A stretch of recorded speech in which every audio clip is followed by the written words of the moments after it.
Here's my beautiful tree. Oh my goodness. I don't think I've ever seen so many blossoms.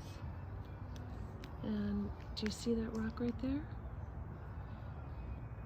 That rock right there is the rock that my dad used to sit on when he was a young boy. Born in 1938. He used to love to sit on that rock. And now look at this beautiful tree is blooming and happy.